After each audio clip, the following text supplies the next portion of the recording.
This is another struggle review. Tyra here. Took me a little while to get here, a little longer than usual to put up this review because I had it, set in my mind. I'm going to review LoveCraft Country and, that's it. But when I actually watched the show, I was very indecisive on whether or not I just wanted to watch the show and just not really review it all that much because this it's like, okay, what did you expect? It's LoveCraft Country, HP LoveCraft. If you know anything about LoveCraft, it's exciting, it's vibrant, it's science fiction, it's horror, it's strange, it's weird. Like I don't know I don't know exactly what I was expecting, but I went in thinking one thing, and then when I actually saw it, I was like, do you have the capacity to review this? There is a lot going on. But you know what? Here we are. I'm gonna try for y'all, And sadly, there's like a handful of shows that I'm actually interested in reviewing, and I was like, it's kind of too good to pass up because we don't get to do this. Black people don't get to do the horror, science fiction, UFO, vampire, Area 51. We don't get to do these type of shows. Not as often as I would like to see us do them. We get and I'm not gonna, you have like your little guilty pleasure stuff that you watch. Like we're expected to do like the P-Valley. Down in the valley where the girls get naked. If she throwing was, then she gon' shake it. But we are expected to, revel in that. Get that show. This is something totally different, and I just couldn't pass up the opportunity to attempt to review it. Now, if it just gets too hard to fathom everything that's going on, I'm just gonna cut it off. But before we get into the review, I would just like to tell you people to subscribe because you know what? Just cue the tape. Go subscribe.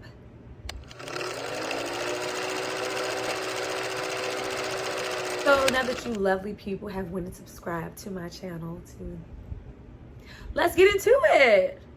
So the other thing that drew me to the show is that it is dreamt up by Miss Misha Green. Now, Misha Green is the same woman who did The Underground, which I absolutely love, and almost just was in tears when it was just abruptly cut off. And we get another appearance from Miss Journey Smollett, and it's like some heavy hitters in this show. It's just like I kept seeing faces like, oh my god, I'm like, you in this? It's gonna be good. But okay, this is LoveCraft Country, episode 1, season 1, Sundown. So we start the show off. We see that there's a war going on, and from the looks of it and the background, it kind of looks like it might be World War II. Correct me if I'm wrong, but when the show started, I was wondering. I was like, well, this is LoveCraft. I wonder, how long it's going to take before they hit us with the LoveCraft. What the hell is going on? Immediately, we are, getting out of a ditch, and we walk right into, we have aliens, we have Jackie Robinson, we have UFOs, and I was like, okay, I'm a little lost, but if this is how y'all hit me with it immediately, I was okay. It was a lot, but we see a woman of maybe Japanese descent. She is beamed down from this UFO, and she is covered like in red paint, like blood red paint, and she whispers in his ear, "Suffer." and then Jackie Robinson pops up and slays an alien, and then he wakes up. And when, you know, back to reality, we're back to Jim Crow, Southern, South, segregated, back of the bus, madness.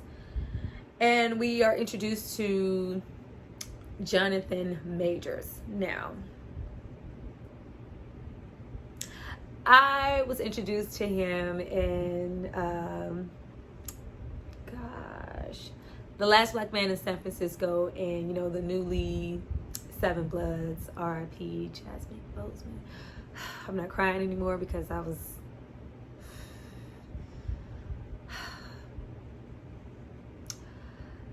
But yeah, he is extremely talented, and I was instantly drawn to the project because, of course, I was, you know, Misha Green, Journey Smollett, Courtney B. Vance, and Michael K. Yo, Omar coming. Michael K. Williams, and now Jonathan Majors, who just has a face. Like, I just love his face.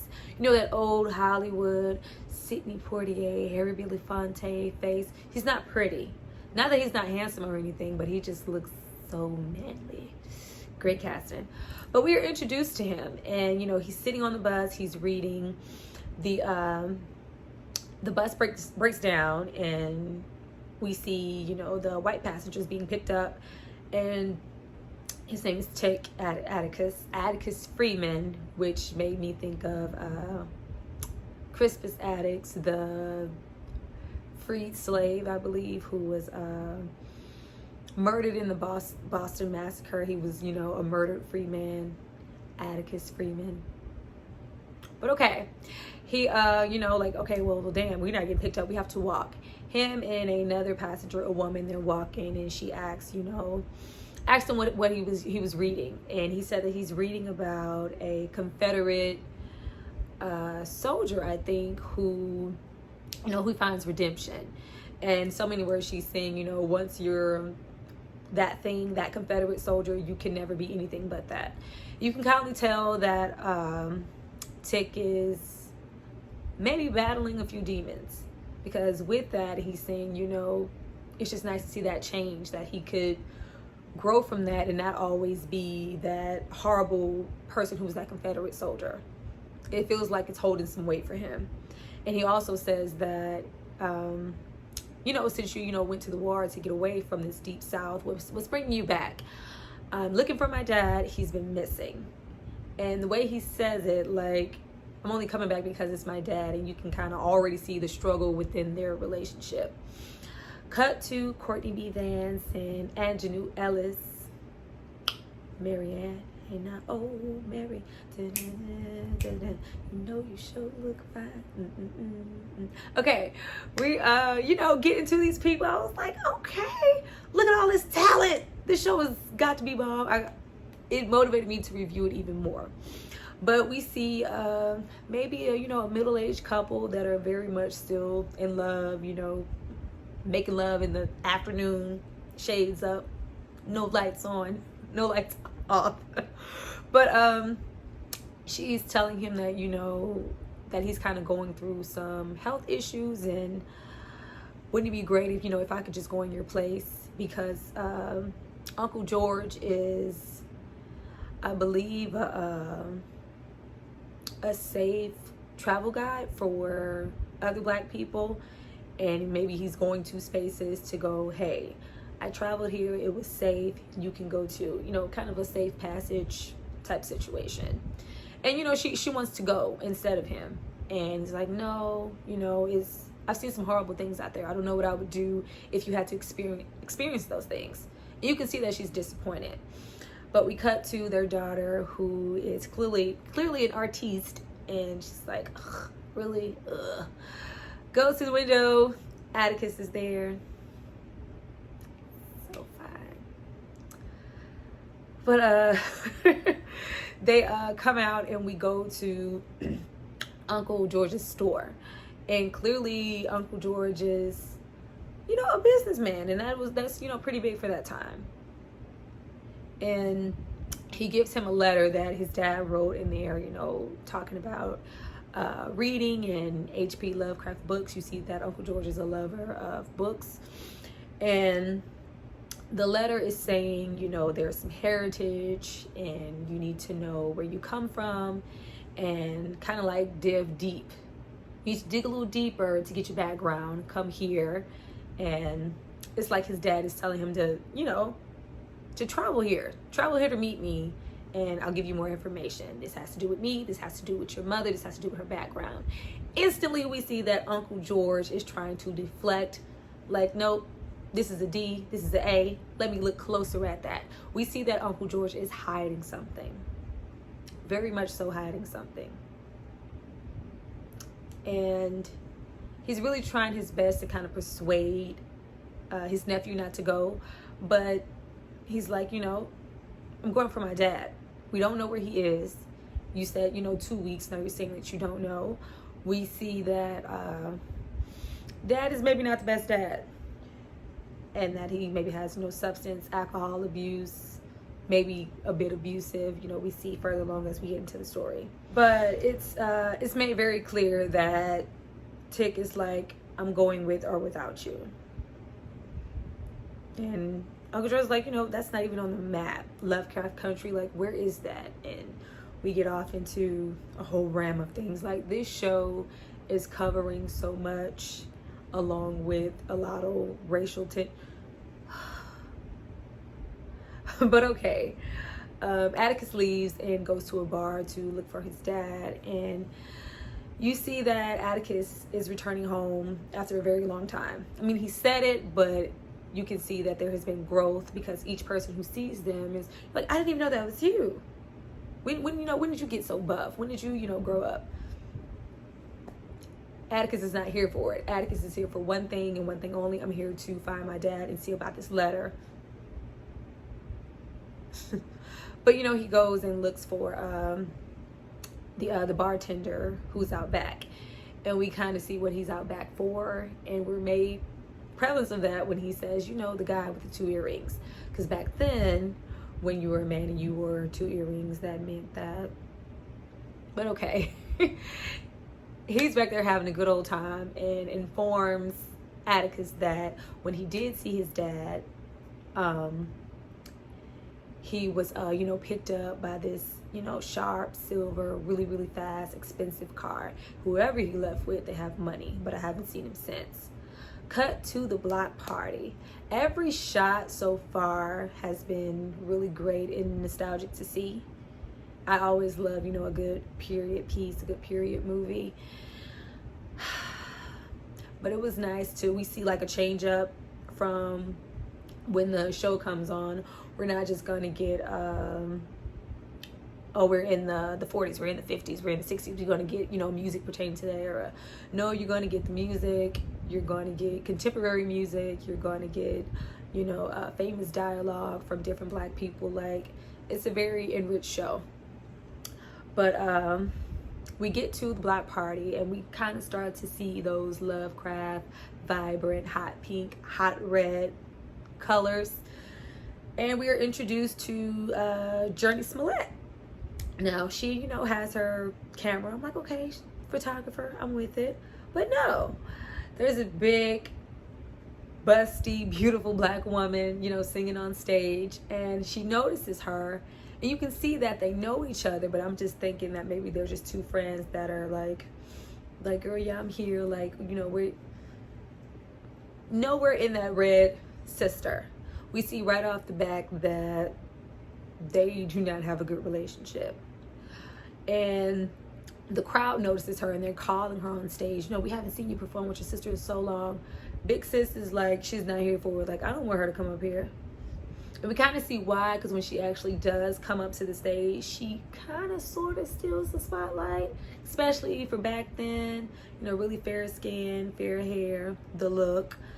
And the sister's not here for it. By the time they get off stage, you know, it's what you're here for. Clearly, if you're here, you want something. Like, oh, you one of those sisters? We are also informed that Letitia didn't bother to make it back in time for her mother's wedding, which really has her sister upset. Her sister informs her, like, girl, you gotta 3 days and you're out. That's all I can give you. Damn. You know how deep something has to run for you to give your sister a couple of days? Your blood sister, half. We don't do that half stuff over here. Girl, this is your blood, and you told her you got a couple days and you got to find somewhere else to go.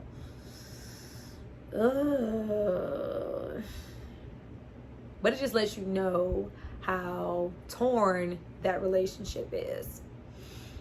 And you kind of get to see that Letitia is kind of here and there, like she's all over the place. She's trying to find herself, but she does know that who she does want to be is not Deep South, is not Jim Crow, it's not racism, it's not segregation, it's not being talked down to, ridiculed because you're a certain color. Like, I want better than this. I want more than this. Don't you want more than this? Like, girl, you want to talk. You don't have a pot to piss in and a window to throw it out of, but okay. That's where sister was with that. But Letitia is like, I'm, my own person. I'm here, I'm there, I'm trying to find things. But I know what I'm looking for is not here. She also notices Tick, and kind of like, you see, had that nice 50s shirt on. It was like fitted, but it's not like he's looking good. And she's like, damn, like, that's Tick. And you can just see, that he's grown up. So we leave the block party, and Tick goes, to Uncle George. Uncle George is still trying his best to, drop little seeds like, don't go because of this. It's not really safe travel. You've never been there. It's a lot of wooded area. You could get lost. Some places you can't, be there after sundown. It's not safe. You shouldn't go for these reasons. And Tick is like, no, I need to find my father. I want to know more about this letter. I'm going with or without you. And Uncle George decides, well, I'm, going through there anyway, so we might as well go together instead of you just taking the car. And we just see that Uncle George's health is just not the best, but he's like, I'm going. I'd rather go than send my wife, which is, very amicable. We also see that on the map where maybe some places that Uncle George has traveled and has yet to travel, his daughter has drawn things to look out for there. And it's like, okay, well, this place is known, there's, Ku Klux Klan here. There's, representations of, trolls and kind of like ghouls, which I'm guessing are, racist people. And where they want to go, this LoveCraft country that they're trying to find, there is a Grim Reaper there. But we going. Okay. Atticus leaves and goes to what looks to be his father's home, his, maybe his childhood home. And it's kind of reminiscent, walking around, getting a feel for the place, maybe, looking for clues of maybe where his father's gone. And he also gets his dad's revolver, his gun. We also see that there is a big hole in the wall. And we know how holes get into walls majority of the time. So we see that there is a pattern of his father being really tough on him, ridiculing him about everything, every decision he makes, every book he reads, his school choices, his choice to go to the army, which upset him to the point that there was no communication after that point. Like, I'm writing you and you're not even communicating. You don't even know if I'm alive. I'm your son.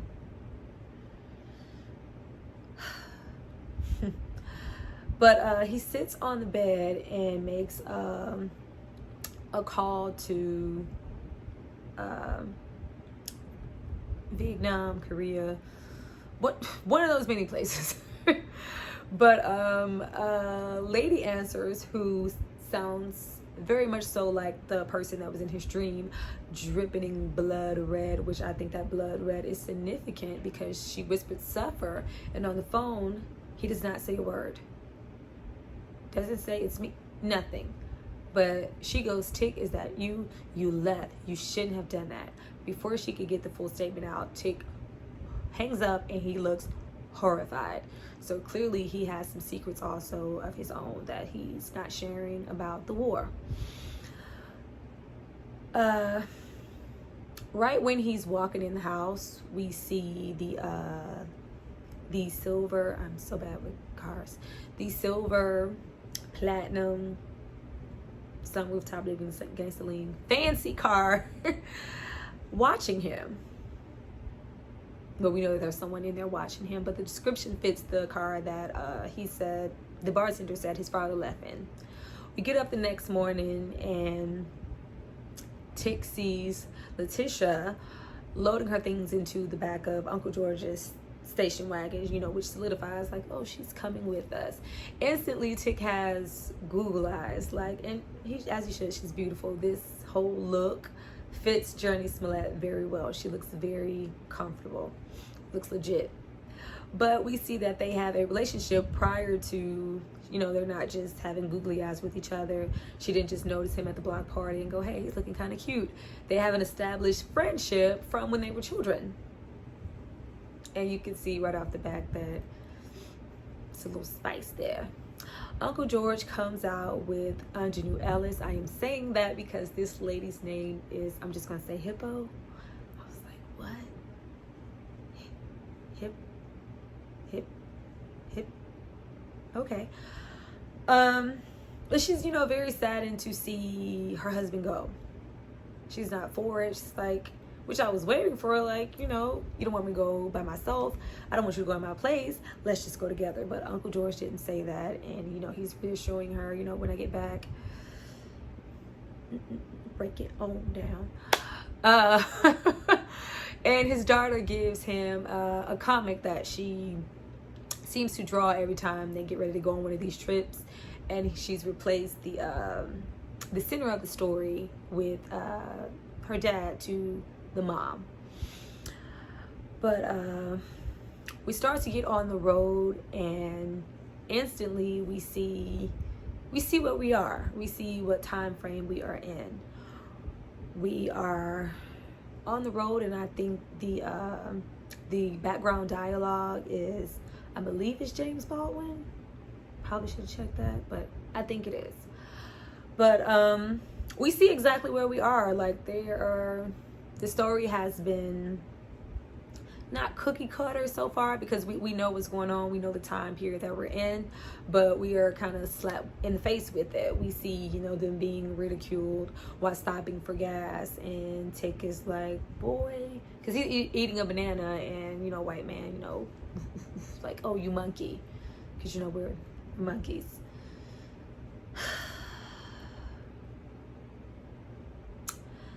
But we also noticed that Tick is not scared. He is very much brave for that time, just like in the beginning when, you know, we see the kids playing, you know, at the fire hydrant. You know, you take it off and let the water spray on the street, and, you know, he went and cut it off. Like, no.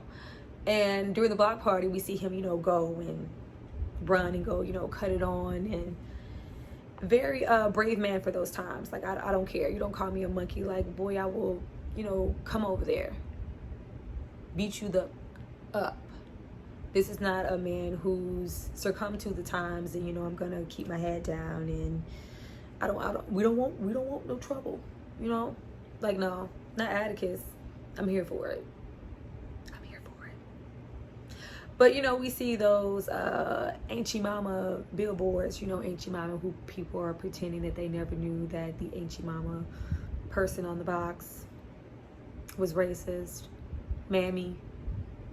It's being there, y'all. Like, stop. But they are clearly on the road for an extended period of time. And, you know, we're hungry. And they make a stop kind of, I guess, to clean and pee, and Uncle George, you know, lets it be known, you know, let's stop here. Between here and here, we have so many miles before we're going to, you know, reach another destination where we can stop and, you know, eat some quality food. And Atticus is like, you know, where the trolls are, you want to stop there? And Uncle George's like, yeah. I am here for all of it. Like, they're like, we black, but we free. We belong here. This is, safe travel. We can come in here just like anybody else. Get in the car, go. As soon as they arrive in this town, they are spotted instantly and given the death stare by this group of white men. I'm like, y'all still gonna sit and eat? Yep. Okay. As soon as they sit down in the restaurant, as soon as they walk in the restaurant, jaws are dropped. I'm like, yeah, we really gonna go through this?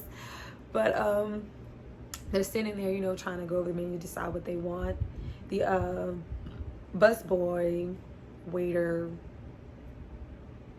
bellhop, I don't know, they immediately go to the back, and Letitia and Atticus are sitting there like, you sure you don't want to leave? We could wait, we could go somewhere else. And Joe's like, no, my money is just as green as anybody else's. We have the right to sit in here. I'm sitting in here. Shit. Letitia excuses herself to go to the bathroom and overhears the busboy like, no, they're here. I didn't serve them. After what happened last time, I would never serve them. And Letitia, she's listening, and we cut back to them, and they're noticing, all the white paint, the fresh paint on the walls, and they go, remind me again why they had to, why the White House is why they painted it. And Uncle George says, during those times, and to cover things up, and this big, clearly mass murder, and this big fire that was started, they covered it up with white paint. And as they're completing that statement, Letitia runs out, oh, get your ass out, we gotta get the fuck out of here. Hilarious. So they jump out, run out of the restaurant, and just like we've seen before, they don't want to let Letitia drive the damn, like, she's not driving my car. But they're, so close. She's like, get your ass in the car. Y'all get up, get your asses up and get the hell out of here. But she's, going, and they're, chasing. Instantly, this turns into the Wild Wild West, and we see exactly, we just get to know even more about where we are, and we're pulled further into that time period, because these men could have hung, raped, shot, ran off the road, murdered these 3 Black people, and no one would have known the riser, because this is their town and they have the right to do so. But as they're, speeding away, and Uncle George is like, they're gaining on us. They're going to get us. They're going to get us. Girl, you don't know what you're doing. Girl. My name is not girl. My name is Letitia fucking Lewis.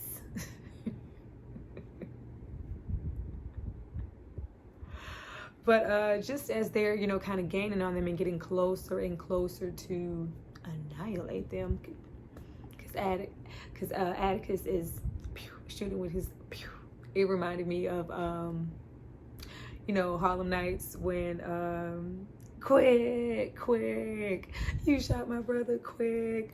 What the hell you doing with that little shit? You ain't doing it. Anyway, that's what that reminded me of.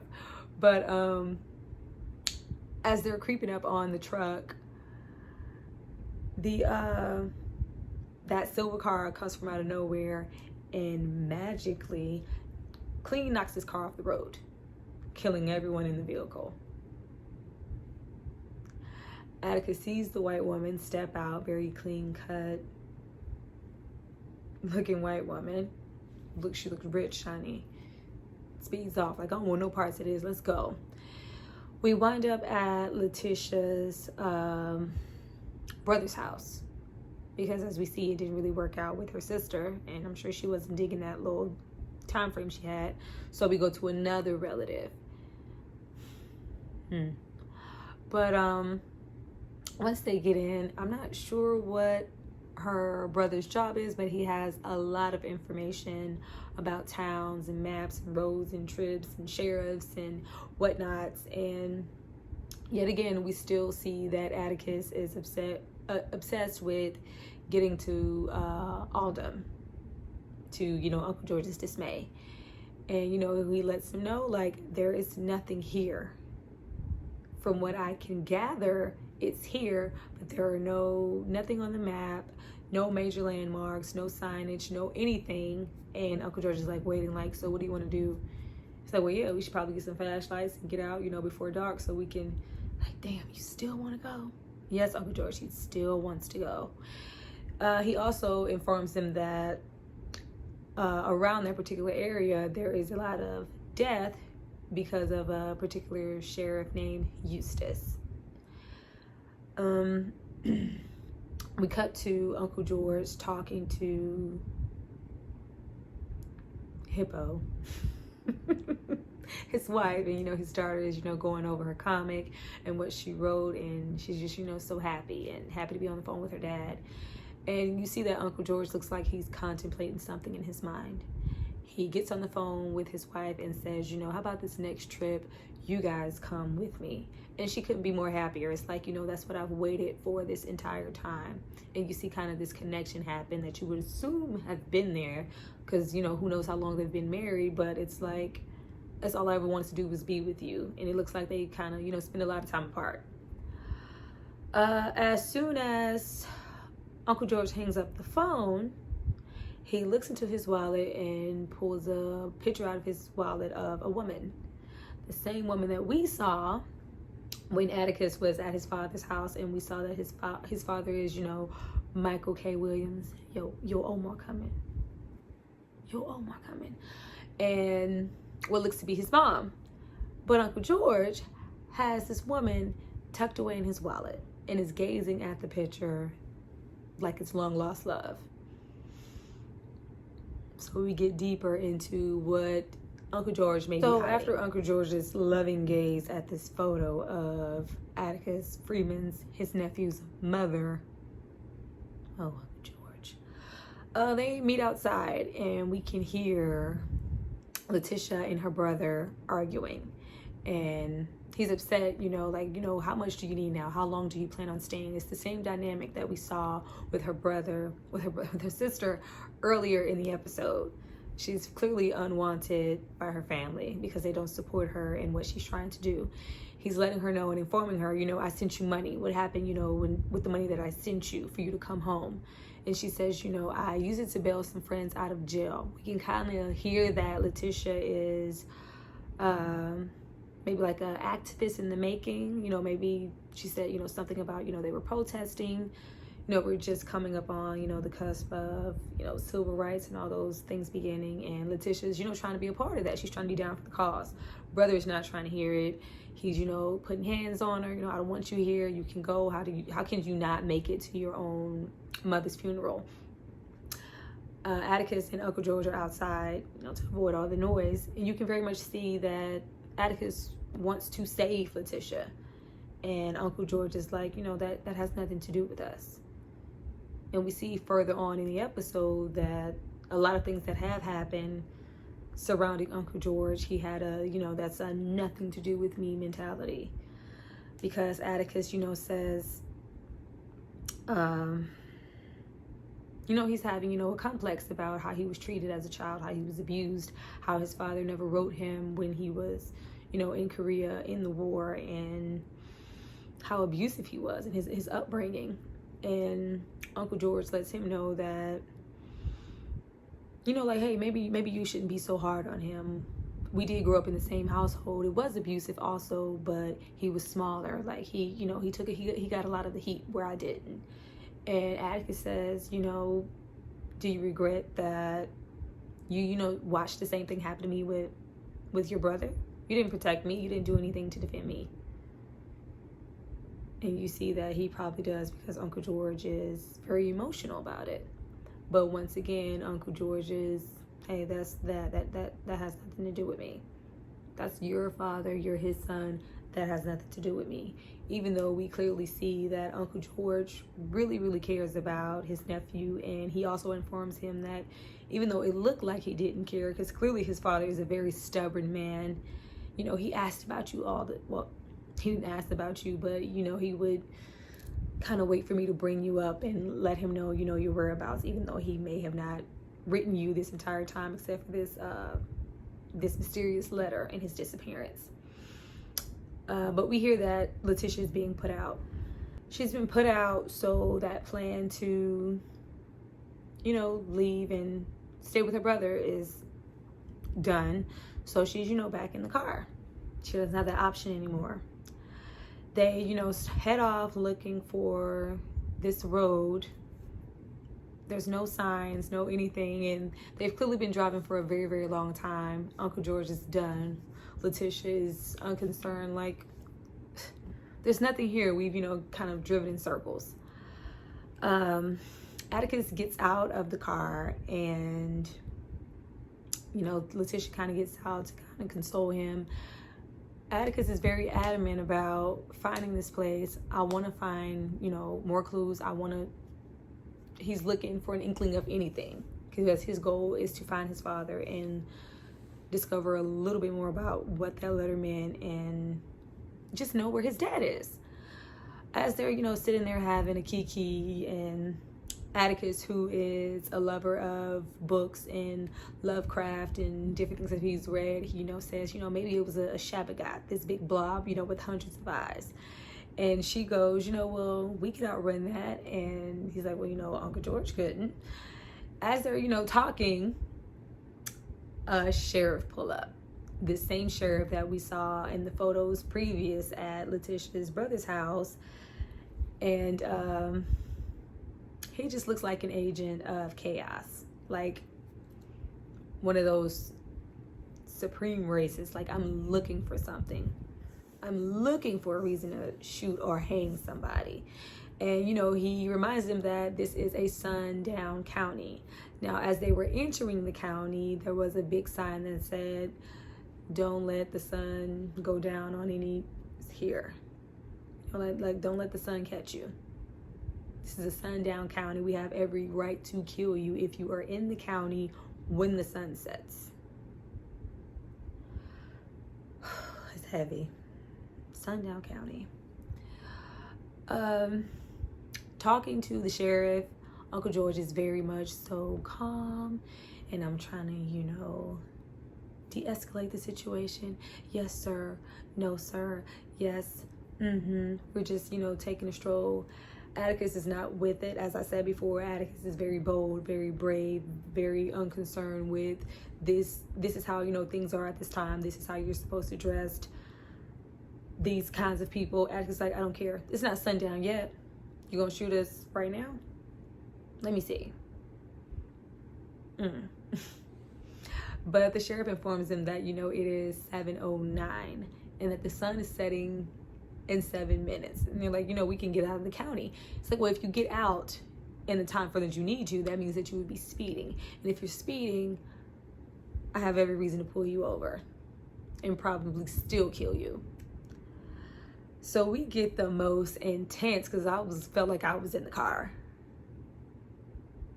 of them trying to get out of the county before the sun goes down so they aren't murdered by the sheriff. Crazy. But they're pushing it, but, you know, just enough. Like, trying to get there. They're like sweating bullets. Even, you know, he told Letitia, you know, put some bullets in the gun, find the gun, have it on deck, because if we don't make it, he's going to kill us. We need to be able to defend ourselves. Everybody is sitting on pins and needles, nervous, and he's also, you know, egging them on and bumping the car, being a complete a-hole. But, you know, Atticus keeps his composure.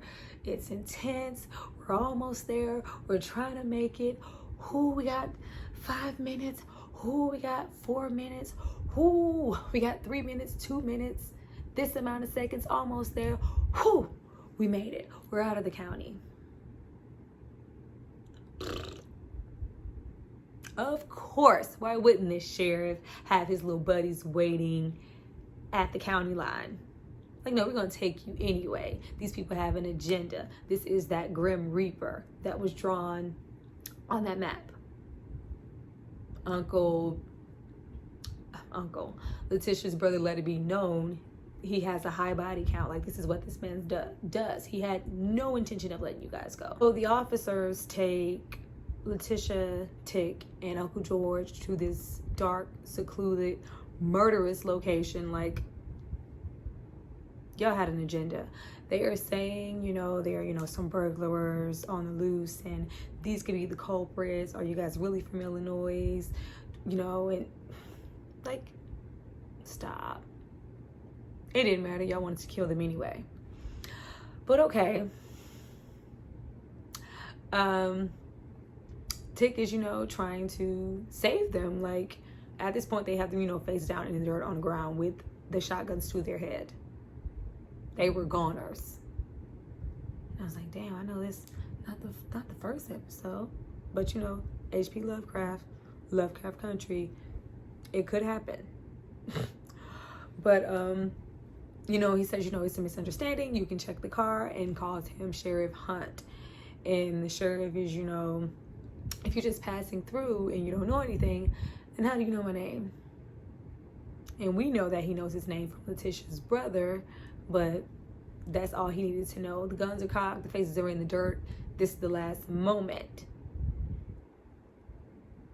And out of nowhere at all, these monsters come from the ground and start slaughtering people. There's carnage and blood and guts all over the place. I was like, whoa. We instantly got into a whole mini horror movie in the first episode. I was like, they're wasting no time. There is no buildup of, you are going to be on an action-packed ride, LoveCraft experience each and every episode from the first one. But they're, ripping people to shreds, killing these officers, wounded the sheriff. Uncle George is, knocked down. Did you see how Atticus got up and grabbed Letitia and just kind of forgot about Uncle George? I was like, well, damn, that's your uncle. But okay, he remembered him once they, got to where they needed to be. This excluded. We had a whole mini cabin in the woods situation. Oh, my heart, my horror-loving heart. I love a good horror movie. Like, I'm a fanatic. I'm loving it. But they get into the cabin, and we start to get a better look at the animals. They are some ghoulish, blobbish creatures with a million eyes, have many eyes. The same thing that Atticus described when he was talking to Letitia before the sheriff pulled up. But the sheriffs and another officer kind of shoot their way in, and are still trying to be demanding and forceful in a situation like this. Like, we about to die. We're still trying to control something and you still trying to be racist right now? Okay. Uncle George luckily grabs the flashlight, because remember, when they were describing the creatures, Letitia's like, oh, I can outrun that. I can do that. And Tick is like, Uncle George couldn't. Like, the whole scenario just happened. Did y'all see that? But Uncle George, makes his way back to the cabin. And as soon as he gets in there, they're listening for the creature, listening for movement. We're seeing eyes shine at light. And Uncle George says, listen to them, the children of the night. Ha, ha, ha, ha. Bram Stoker's Dracula. I am not Gary Oldman. That's my movie. But Uncle George, drops the clue that, maybe these are vampire-esque like creatures. They are the revelation of them being scared of light. Uncle George, goes, there's flares in the station wagon, and that there are headlights on the car to help us. Of course, Atticus, being Atticus, he's like, I'm gonna go out there. Uncle George is wounded. Letitia is a female. I'm not sending her out there. I'm gonna go. The sheriff objects it immediately, stating that he thinks that he'll, just leave them. Like, fool, my uncle is here. A female, I'm not, whatever. Says he's gonna leave, insists, she can go. And once again, we see fearless Atticus a whole man is holding a shotgun, the other one's holding a shotgun, and the other one has been transforming this entire time, because of course he's been bitten. His whole voice, his dialect is different. But you want to dictate where I'm gonna go. Okay. But Atticus is against it, and immediately we see Letitia, calm him down. I can do it. I ran track in high school. I was, all-star. I can do it. We see so much compassion between the both of them in this first episode. We see that they care about each other so much. I say, oh my God, like where y'all gonna go from here? Just all this care, episode 1. Like, man, just take the drawers off already. But okay. Letitia, like, all-star. That's my running. Boom, out the gate, she's gone. Track star. While she's trying to, make her way to the vehicle, Uncle George, slowly starts to notice the sheriff is changing way more. And, reminds him, what happens to vampires, to people when a vampire bites them? You transform into that creature. Granted, these don't look like your everyday attractive Dracula vampires, but these are very much so vampire-like creatures. So he starts to transform, and I love how calm Uncle George is. He's like, "Hey, you might want to shoot him. You need to shoot him." Versus Atticus, who's like, "Kill his ass, shoot that," like. Oh man, but we see, Letitia striving for that car. She finally gets to the car, uses the lights, the headlights, her camera, gets in there. The other officer does not shoot him. You okay, Sheriff? What? I hate when people do that. Don't you hate when something's going on in a horror movie and the counterpart acts like it's not happening? They, oh, is it still you? No. Ugh. But he attacks the other officer, and they're standing there frightened, like, we don't have any more bullets in this gun. We're about to get attacked. Letitia bum rushes into the house, crashes into the house, hits the transformed sheriff, and in the process of that, Uncle George is wounded. They pull him into the headlights and grab all the flares. Thank you, Lord, for the Hippolyta in her on-the-go checklist. They have all these flares. They're throwing them, but they are surrounded at this part. There are many of these creatures, and not to include the newly ones who have been transformed, because it was immediately a transformation. It's at that moment of, what are we going to do? Oh my God, is this it? Once again, is this it? Clearly we're going to have a lot of, is this it moments in the show. But it's not. We instantly hear a dog-like whistle being blown. That whistle only dogs can hear. And all the creatures dive back into the ground and run off and disappear. What?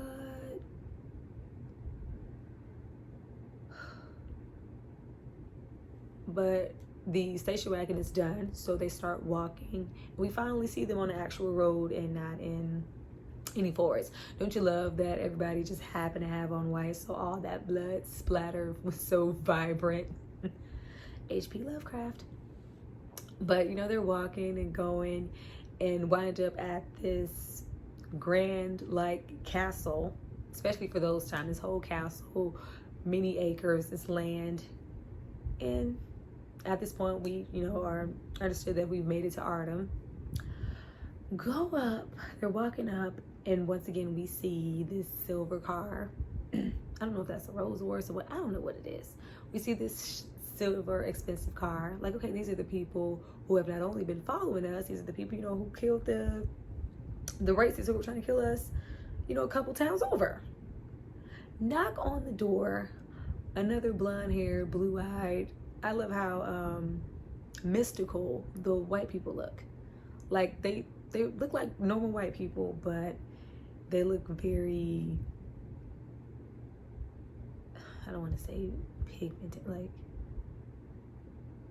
everything is popping against their white flesh. The eyes are popping. The blonde hair is like super blonde and clean, and everything is just popping. He answers the door and says, you know, Mr. Freeman, we've been waiting for you. I just almost died, like for the third time in the show. We are drenched and covered in blood. We are complete strangers. Saved or not saved, we still strangers. You've been waiting for me? Nah, son. And that's what we're left with. We are off to a very exciting start for this show. And you can see already that there is so much more to come. Some clue-like murder mysteries. This show, like, we just had a whole horror movie in episode 1. So I'm very much so looking forward to reviewing episodes to come. Granted, I have kind of skimmed through episode 2. I'm going to try to really watch it. But episode 2 really had me like, you sure you want to try to review this? Because